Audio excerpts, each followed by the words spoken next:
In the sweltering classrooms of Ghana, where eager minds gather to learn despite frequent power cuts and unreliable electricity, a new era is dawning.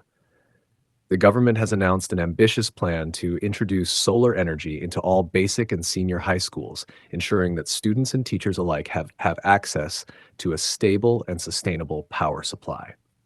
Education Minister Haruna Idrisu, during the 2025 International Day of Education press conference, outlined this groundbreaking initiative aimed at taking schools off the national grid. This project isn't just about reducing energy costs, it's about revolutionizing education, empowering students with uninterrupted learning, and bridging the digital divide that has long hindered progress. Before we dive deeper into today's update, take a moment to like, share, and subscribe to the channel.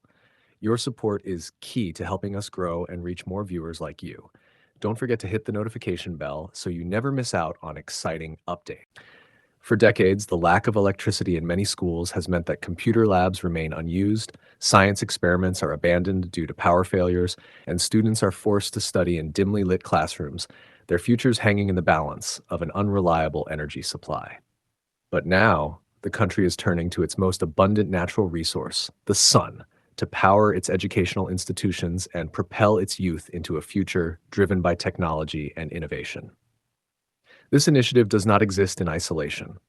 Across the West African region, neighboring countries like Burkina Faso and Côte d'Ivoire have been making significant strides in harnessing solar energy.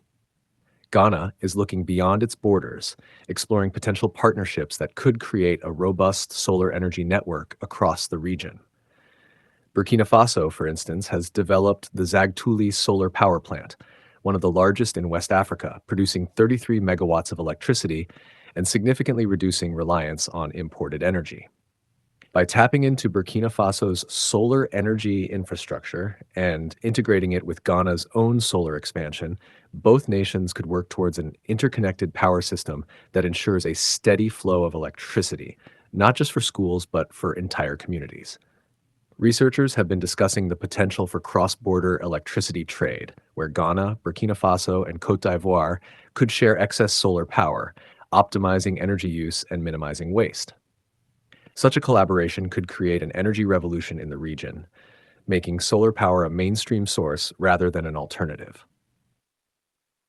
The abundance of sunshine in the northern parts of Ghana and Burkina Faso makes them ideal locations for large-scale solar farms, capable of generating enough electricity to power schools, hospitals, and even businesses. If implemented effectively, this could mark the beginning of a sustainable energy partnership that transforms the economic and educational landscape of West Africa. But while regional collaboration is a promising prospect, Ghana remains focused on the immediate goal, powering its schools. Minister Haruna Idrisu emphasized that this solar initiative is not just about providing electricity, but about preparing the country for a future dominated by artificial intelligence, digital learning, and technological advancement. In today's world, where knowledge is increasingly accessed online, an internet connection is as vital as books in a library. Without stable electricity, however, widespread internet access remains a distant dream. The government is, therefore, working closely with the Ministry of Communication and private sector stakeholders to expand broadband connectivity to educational institutions, ensuring that students are not left behind in the global digital revolution.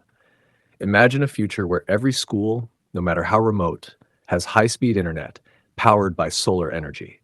A future where students can participate in online courses, interact with digital learning tools, and access educational resources without worrying about blackouts.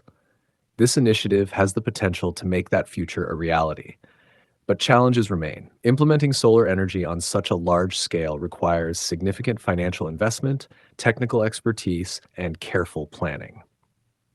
The installation of solar panels in thousands of schools is a logistical challenge requiring skilled professionals to set up and maintain these systems.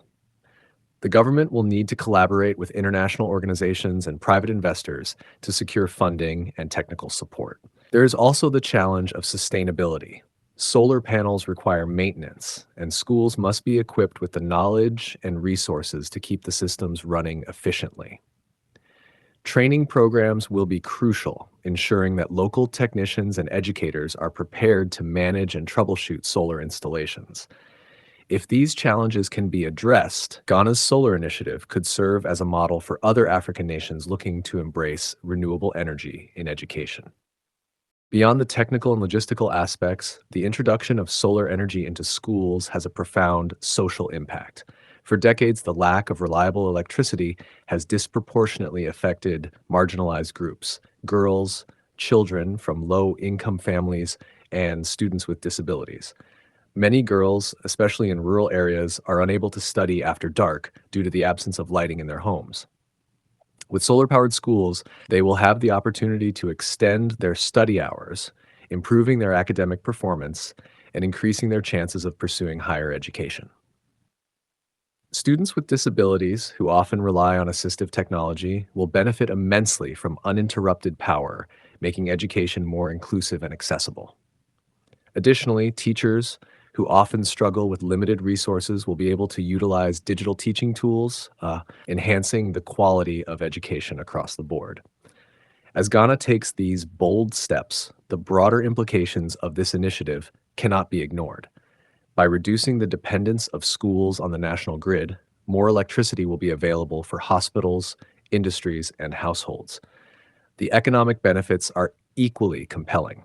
Lower energy costs for schools mean that funds can be redirected towards infrastructure improvements, teacher training, and educational resources. Moreover, investing in solar energy at the educational level sends a powerful message to the younger generation about the importance of renewable energy and environmental sustainability. Students who grow up in solar powered schools will be more likely to advocate for clean energy solutions in their communities, fostering a culture of environmental responsibility that extends beyond the classroom. As the first solar panels are installed on the rooftops of Ghana's schools, they will symbolize more than just a transition to renewable energy. They will represent hope, a hope that future generations will no longer be held back by something as fundamental as electricity, a hope that students will have the opportunity to learn in an environment that is not only modern and technologically equipped, but also sustainable and resilient. This initiative is not just about powering schools, it is about illuminating minds, unlocking potential, and setting the stage for a brighter, more sustainable future for Ghana. The journey ahead will require commitment, innovation, and collaboration. But the vision is clear: a Ghana where every child, regardless of their background or location, has access to quality education powered by the limitless energy of the sun. A future where solar power is not just an alternative, but the norm. A future where no student is left in the dark. This is more than just an energy project. It is a movement, a transformation, a promise to the youth of Ghana that their education will never be compromised by the flickering lights of an unstable grid. The sun has always shone brightly over Ghana. Now it is time to harness its power and let it shine in every classroom, in every school, and in every future that is built on the foundation of knowledge. If today is your first time watching this channel or you are returning to this channel for the exciting content, please subscribe to the channel for more educative and developmental projects across Ghana and Africa as a whole. Do you want to know about the state of a project in Africa? Then make sure to like and comment the name of the project you would like us to talk about and its current state.